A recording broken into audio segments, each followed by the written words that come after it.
Assalamualaikum warahmatullahi wabarakatuh. A'udzu billahi minasyaitonir rajim. Bismillahirrahmanirrahim. Alhamdulillahirabbil alamin. Nahmaduhu wa nasta'inuhu wa nastahdi wa nastaghfiruh. Wa na'udzu billahi min shururi anfusina wa min sayyiati a'malina.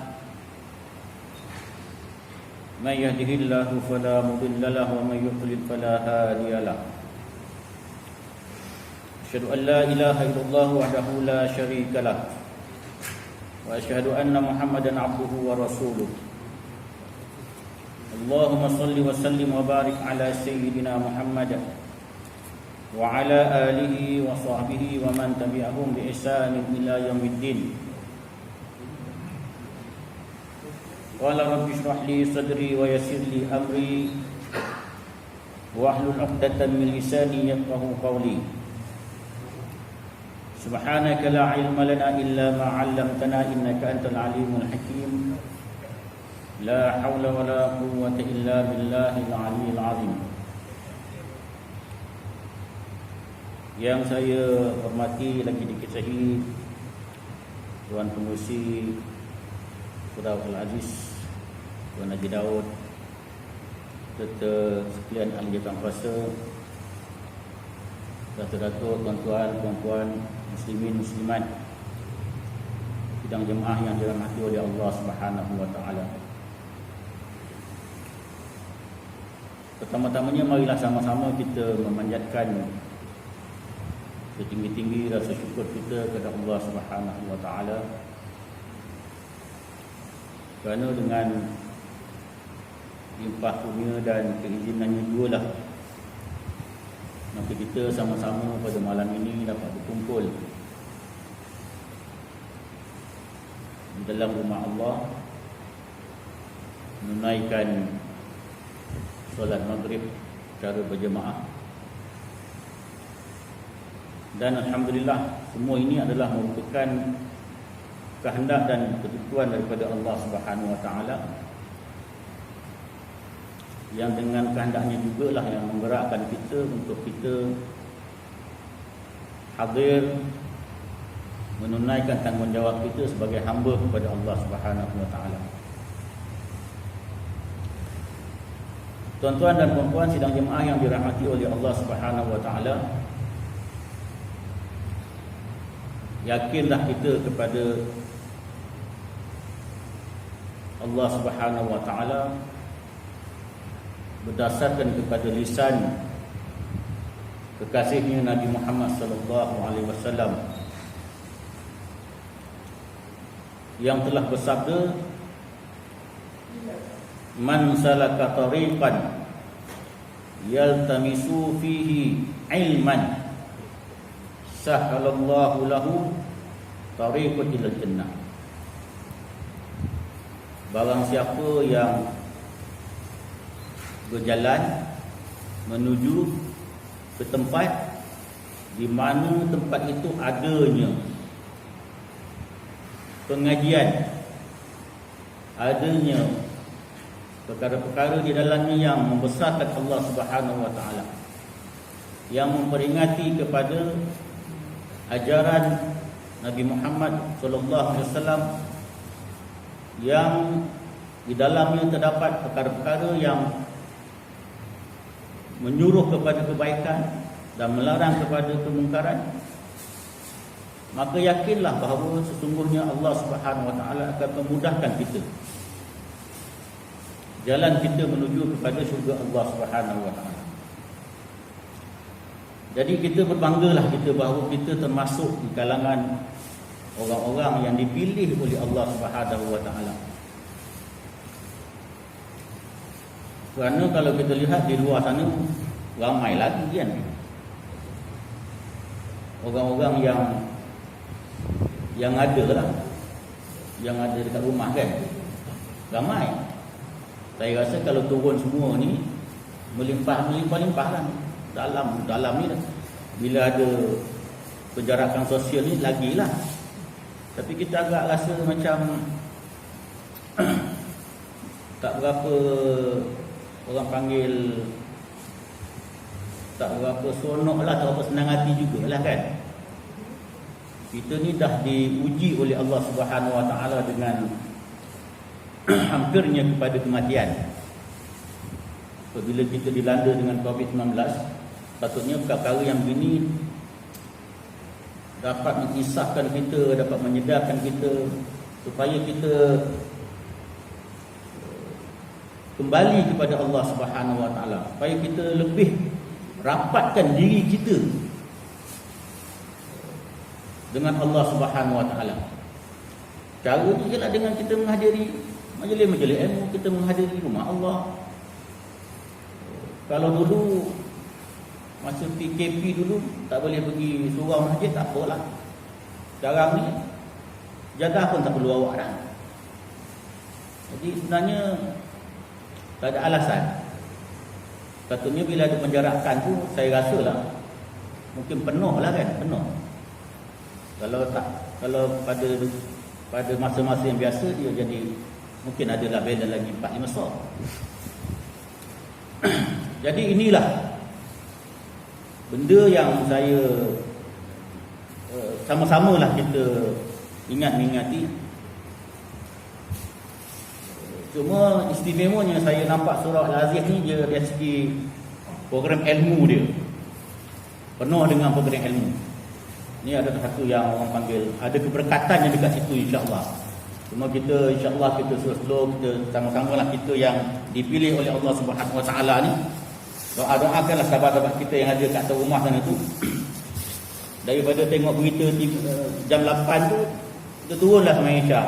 Kalau sembahyang Maghrib tak dan, kalau kata office jauh daripada rumah, Putrajaya ni paling istimewa. Sebab rumah dengan pejabat dekat. Dulu lain lah kalau office dekat KL. Kan, pukul 9 malam pun sampai rumah. Ini office tak ada, sebenarnya tak ada alasannya. Ke mana-mana pun tak ada alasan. Nanti kita cakaplah dengan Allah kan, apa alasan kita kan. Jadi saya sebenarnya ditugaskan untuk malam ni untuk kita membincangkan tafsir daripada tafsir Al-Munir karangan Dr. Wahbah Zuhaili. Tafsir ni tafsir mu'asyirah, tafsir yang moden. Saya suka tafsir ni sebab Dr. Wahbah Zuhaili ni dia masih hidup lagi, orang Syria dia masih hidup lagi. Dan antara tafsir yang besar juga lah, tafsir moden yang agak besar, yang bahasanya senang dipahami, ada dijual dalam bahasa Melayu sekarang ni, diterjemah oleh Persatuan Ulama Malaysia. Tapi sebelum kita masuk kepada tafsir tu, saya suka nak mengimbau kembali lah, sebab kita masih lagi awal di bulan Muharram. Baru hari ni hari yang ke-8 Hijrah, 8 Muharram. Jadi baru 8 hari lah.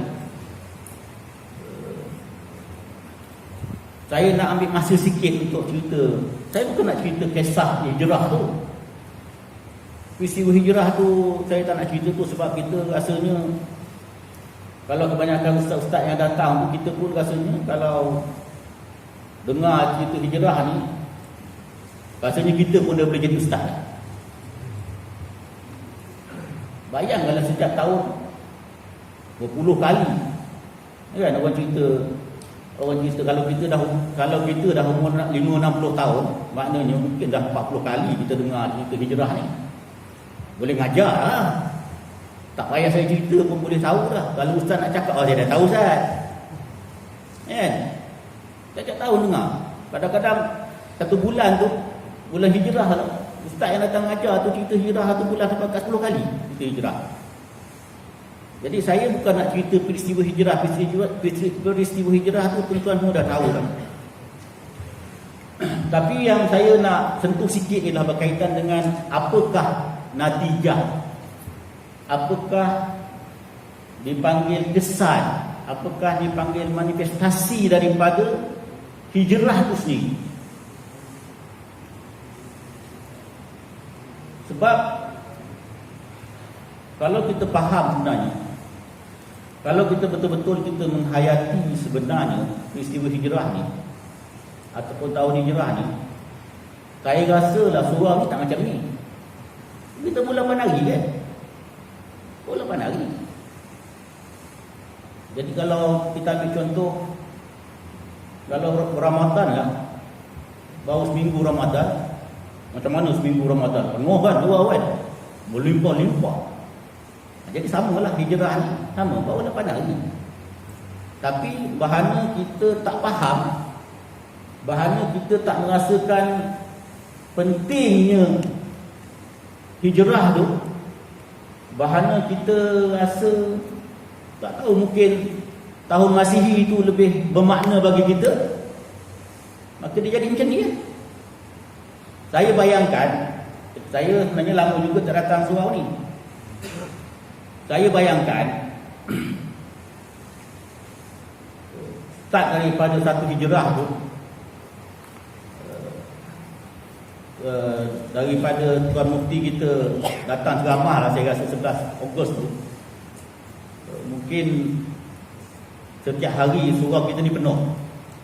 Sama ada mungkin siang tu kita boleh pertimbangkan lah, kita boleh consider lah kalau tak penuh. Tapi kalau maghrib, isyak, subuh, kita tak boleh nak ni lah, kita tak boleh nak pertimbangkan lah kalau tak penuh kan, selepas daripada hijrah ni. Sebab saya tengok dalam page surau Al-Aziz ni, masa Ustaz Amri mengajar subuh baru ni, rasanya Tuan Haji boleh bilang dengan jari rasa tiang lagi banyak daripada orang. Tak tahulah gambar tu, Pak, ambil gambar yang tu tak nampak di sebelah sini, memang kosong kan, nampak sebelah sini je subuh. Sedangkan kalau kita faham, Nabi beritahu dah pada kita, isyak dengan subuh ni walaupun 5 waktu tu wajib, tapi diberi keutamaan kepada sembahyang isyak dengan sembahyang subuh kan. Sebab isyak ni mukadimah kepada kematian. Sebab lepas ni kita nak balik tidur, lepas isyak ni kan kita nak balik tidur, maka kita kena pastikan bahawa isyak kita ni adalah isyak yang terakhir bagi kita. Isyak yang terakhir bagi kita. Lepas tu tidur, tak tahu lagi boleh bangun tak boleh bangun kan subuh. Berapa ramai orang yang mati dalam tidur kan? Berapa ramai orang yang mati dalam tidur. Apa kata kalau malam tu dia tak sembahyang isyak, tiba-tiba mati dalam tidur? Bayangkanlah kalau mati itu dalam sedar, tak bolehlah ajar-ajar mengucap kan? Dia mati dalam tidur. Begitu juga dengan subuh. Pentingnya subuh ialah apabila kita mati, kita tidur tu kita matilah. Apabila kita mati, kemudian kita sedar balik. Bila kita sedar balik, kita sembahyang subuh. Apa kepentingan sembahyang subuh bagi kita? Sembahyang subuh itu ialah tanda syukurnya kita kepada Allah Subhanahu Wa Taala yang tak terhingga. Kenapa? Kerana kita dihidupkan kembali. Kerana kita dihidupkan kembali. Siapa yang nak mati ke sini? Tak ada orang yang nak mati kan? Semua orang nak minta panjang umur. Orang yang sakit pun tak nak mati, cari ke ubat pisah, orang panggil ubat sana, ubat sini, apa tujuan dia tu? Tujuan tak nak mati lah. Sedangkan tidur tu Nabi kata adalah mati bagi kita. Tiba-tiba kita sedar bangun subuh, tak sembahyang subuh pula dah. Bayangkan tak sembahyang subuh ataupun terlambat. Jadi macam mana penilaian kita kepada suruhan Allah Subhanahu Wa Taala? Bagaimana kita nak menzahirkan rasa syukurnya kita kepada Allah Subhanahu Wa Taala apabila kita dihidupkan kembali daripada mati. Agak-agaknya lah kalau kita jumpa orang yang mati tapi dia hidup semula. Dia mati, memang dah sah dah, doktor dah sah dah mati. Tiba-tiba dah mandi-mandi dah kapan dia hidup semula. Contoh. Agak-agak macam mana? Dia hidup sihat. Confirm. Tak menang tangan suruh masjid. Panggil dia ceramah. Walaupun tak reti ceramah, walaupun dia bukan ustaz, confirm. Satu Malaysia jaga dia. Cerita masuk surat khabar muka hadapan. Orang ni mati hidup balik. Cuba ceritakan perasaan. Nak cerita perasaan je. Nak cerita perasaan, kita nak dengar macam mana perasaan dia. Bila mati hidup balik itu je. Panggil dia bagi kuliah. Kan? Cerita. Macam tu sekali. Jadi macam satu orang panggil satu kebesaran, macam satu kepelikan, macam satu keajaiban daripada kita. Sedangkan kita semua ni lepas ni mati. Bila kita tidur, kita mati. Jadi sewajarnya lah apabila kita mati, kita bangun, kita sedar, maka kita memuji Allah Subhanahu Wa Taala, kita mengagungkan, kita membesarkan Allah Subhanahu Wa Taala. Tuan-tuan dan puan-puan sedang jemaah yang dirahmati oleh Allah Subhanahu Wa Taala. Dia hijrah ni, dia adalah waktu. Dia tidak lebih daripada waktu. Dia tidak lebih daripada peristiwa.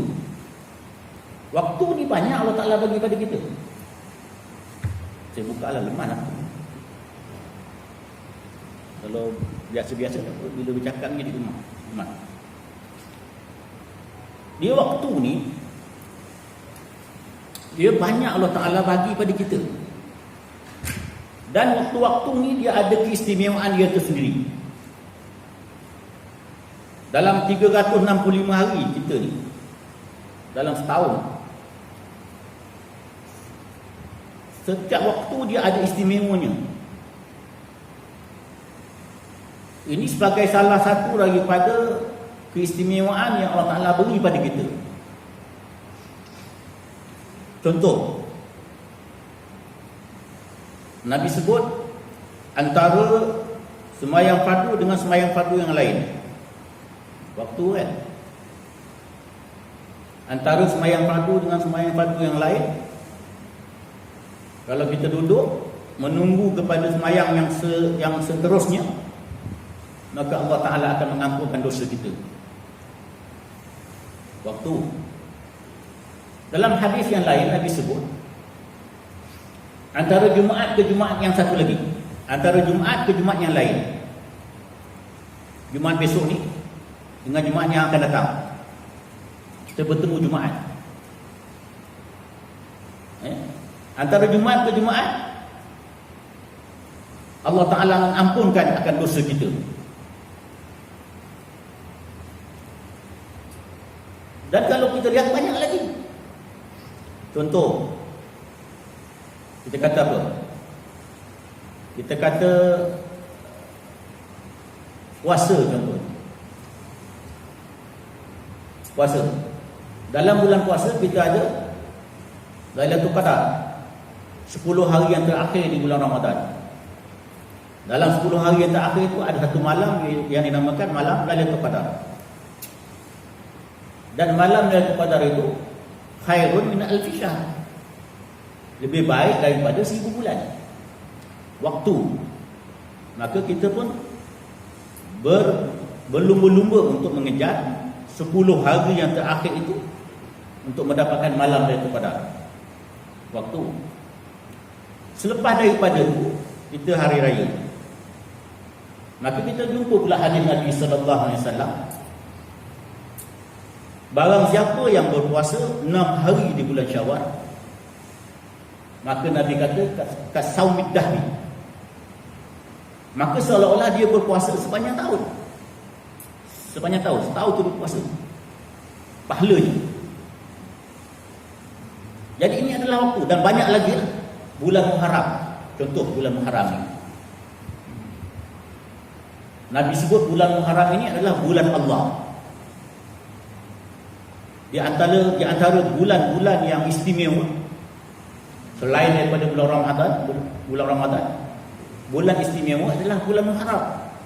Al-Muharram. Yang mana Nabi kata bulan Al-Muharram ini adalah merupakan bulan Allah. Maknanya apa? Maknanya bulan ini adalah bulan yang istimewa.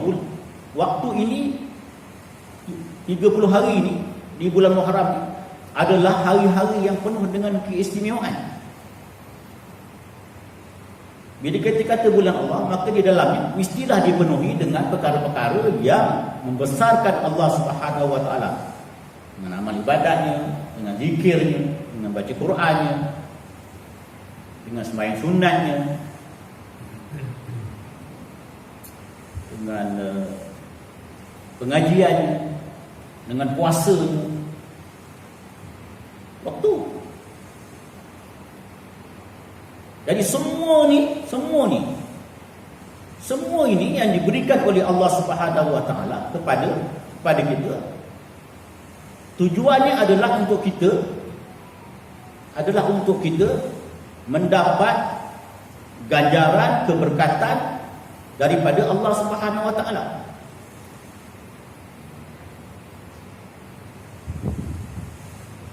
Sebab Nabi sebut dalam hadis yang masyhur,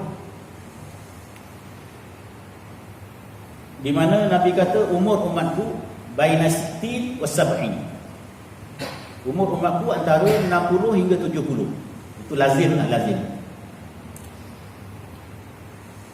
Maknanya kalau lebih 70 tu bonus lah. Tapi lazimnya 60-70. Bila Nabi sebut begini, bila Nabi sebut depan sahabat begini, sahabat tanya, macam tak puas hati. Macam tak puas hati lah. Dia kata, ya Rasulullah, umur umat-umat yang terdahulu panjang-panjang tu, sampai 1000 tahun, ada sampai 1000 tahun, 900 tahun, 800 tahun, 700 tahun, 500 tahun, panjang-panjang. Jadi layaklah dia orang ni masuk syurga. Bila umur panjang, banyaklah amal ibadat. Kita ni 60 hingga 70, mana cukup nak ibadat. Memang tak merasalah masuk syurga. Macam tu lah agaknya komunikasi sahabat dengan Nabi. Agaknya lah. Jadi Nabi ni dia terkesan jugalah dengan apa yang disampaikan, apa yang diberitahu oleh para sahabat ni.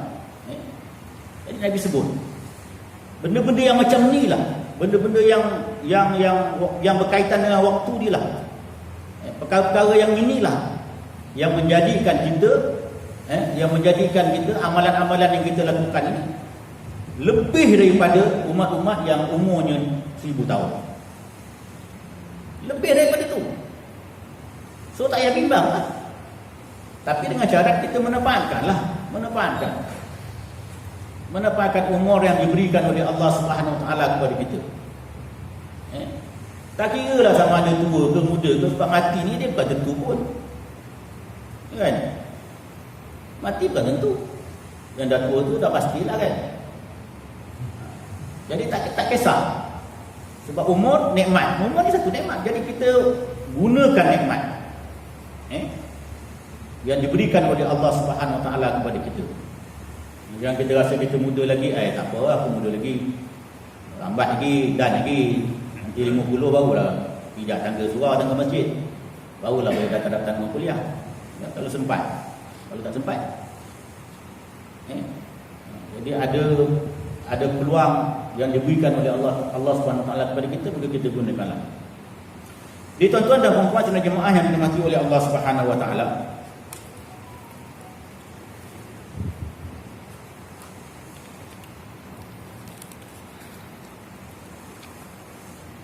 saya malam ni saya tak, walaupun saya tengok iklan tu ada 2-3 hari lepas Ustaz dah ngajar berkaitan dengan tafsir surah Al-Fatihah.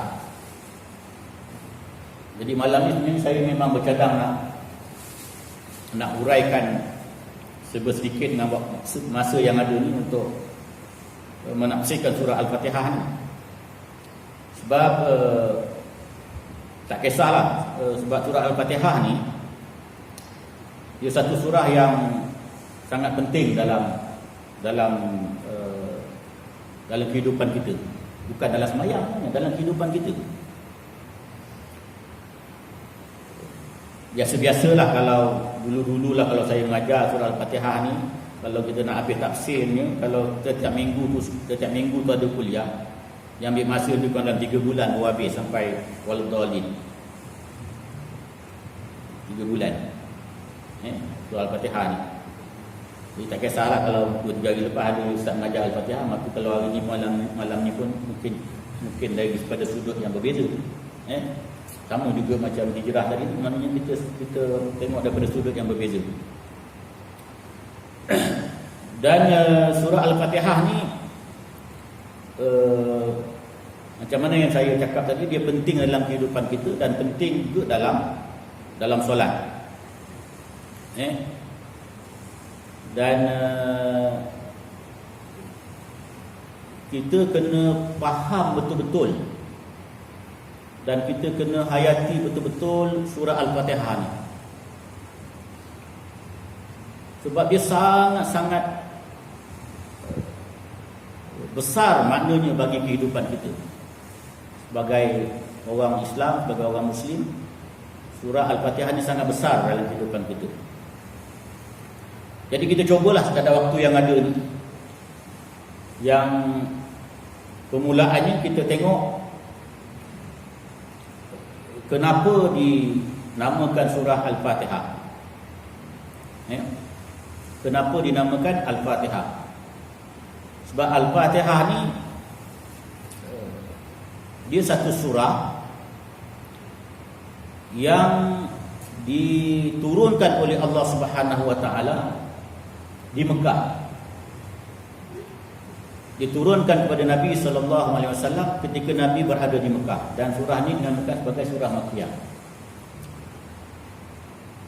Jadi kita kena faham yang pertamanya, tak semestinya surah yang turun di Mekah itu dinamakan surah Makkiyah. Ada juga surah yang turun ataupun ayat-ayat yang turun di Mekah, kita tidak namakan dia sebagai surah Makkiyah walaupun turun ke Mekah. Jadi untuk penafsiran yang betulnya, untuk kita kategorikan sama ada surah Makkiyah ataupun surah Madaniyah ni, penafsiran yang betulnya ialah apabila kita kata bahawa surah ataupun ayat-ayat yang turun sebelum ataupun selepas daripada Nabi berhijrah.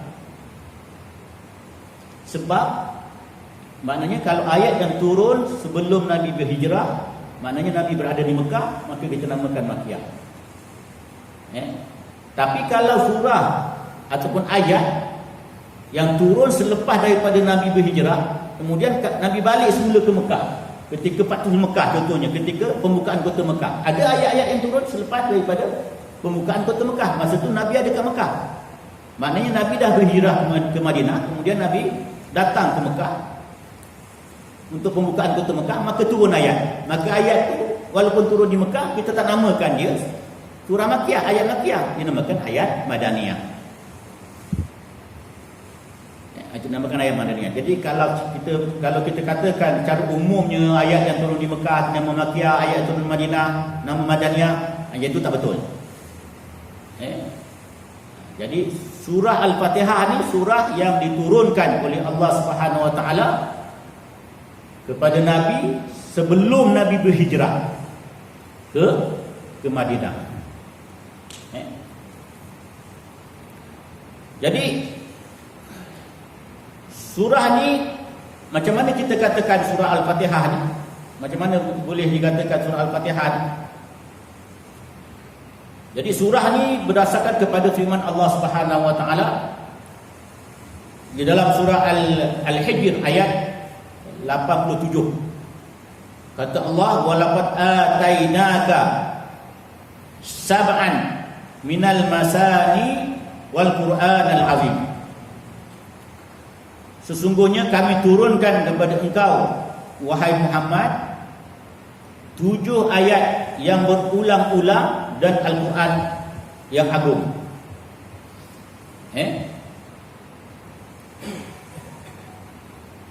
Jadi surah Al-Fatihah ini ialah surah yang mengandungi 7 ayat. Sab'al masani, sab'al minal masani, 7 ayat yang berulang-ulang. Di 7 ayat disebutkan oleh Allah Subhanahu wa taala dalam Al-Quran surah Al-Hijr ayat 87. Surah ini Nabi sebut bahawa satu-satunya surah yang diturunkan atainaka. Allah Ta'ala sebut atainaka, maknanya diturunkan kepada engkau wahai Muhammad. Allah Ta'ala tak kata ataina Nabi ataupun ataina Rasul, tapi atainaka.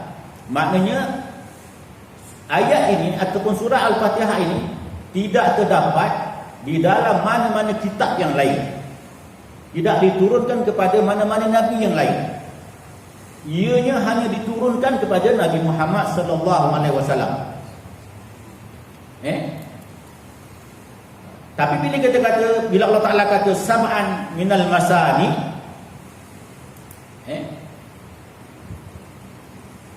kita tak faham lagi apa dia 7 ayat tu. Apa dia yang dikatakan 7 ayat tu? Allah Ta'ala sebutlah sab'an minal masani. Maka Nabi menafsirkan akan ayat ini berdasarkan kepada hadis yang diriwayat daripada Bukhari. Hadis 4474 daripada Abu Sa'id Al-Mu'alla. Kata Abu Sa'id ini, satu hari ketika aku duduk di masjid, Nabi datang, Nabi genggam tangan aku. Nabi datang, Nabi genggam tangan aku. Dia kata, wahai Sa'id, dia kata, hendakkah aku ajarkan kepada kamu satu surah yang sangat istimewa, yang tidak pernah ditemukan, kamu tak pernah temukan akan ayat ini, akan surah ini dalam mana-mana kitab, sama ada dalam Taurat, dalam Injil, dalam Zabur. Kemudian Nabi masuk dalam masjid. Lepas tu bila selesai sembahyang, keluar daripada masjid, Sa'id tahan Nabi. Ya Rasulullah, tadi kau kata nak ajar aku, nak beritahu aku, apa dia surah yang sangat istimewa ni? Maka Nabi membaca Alhamdulillahirabbil alamin arrahmanir rahim maliki yaumiddin iyyaka na'budu wa iyyaka nasta'in ihdinas siratal mustaqim siratal ladzina an'amta 'alaihim ghairil maghdubi 'alaihim waladdallin. Amin.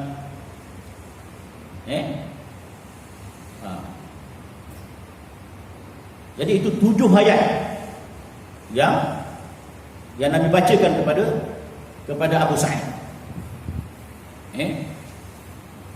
Jadi fahamlah kita bahawa yang dikatakan sab'al minal masani ialah 7 ayat daripada surah Al-Fatihah. Tadi dalam firman disebut sab'al masani, tapi kita tak tahu apa ayat dia. Jadi dalam hadis ini Nabi tafsirkan akan apa ni, akan apa yang dimaksudkan dengan sab'al masani.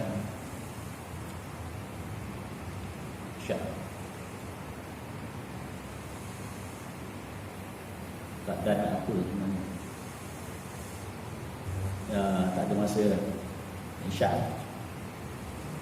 Lagi seminit. Jadi tuan-tuan dan puan sidang jemaah yang dirahmati oleh Allah Subhanahu wa taala, kita inilah di antara benda yang kita rasa terlalu galak kan. Bila keadaan macam ni, masa kita untuk menuntut ilmu segala-galanya. Walau bagaimanapun kita sangat-sangat bersyukur. Kita masih lagi, Malaysia ni khususnya masih lagi tidaklah seteruk negara lain. Kita masih lagi berpeluang pergi masjid menuntut ilmu walaupun dalam keadaan masih yang terhad. Jadi peluang-peluang yang ini janganlah kita sia-siakan. Mudah-mudahan apa juga masa, tenaga, kudrat kita yang kita gunakan untuk membesarkan, untuk menimba ilmu pengetahuan, untuk hadir di rumah Allah ini akan diberi ganjaran oleh Allah Subhanahu wa taala dan dijadikan sebagai pahala kita untuk kita bertemu dengan Allah Subhanahu Wa Taala di hari akhirat. Jadi kita insya-Allah kita tangguhkan dulu majlis kita, dan sekiranya kita ada peluang lagi nanti kita akan sambunglah di lain masa, di lain waktu. Cukup cakap pada malam ini. Aku lupa li hadza, astagfirullahaladzim wa lakum. Assalamualaikum warahmatullahi wabarakatuh.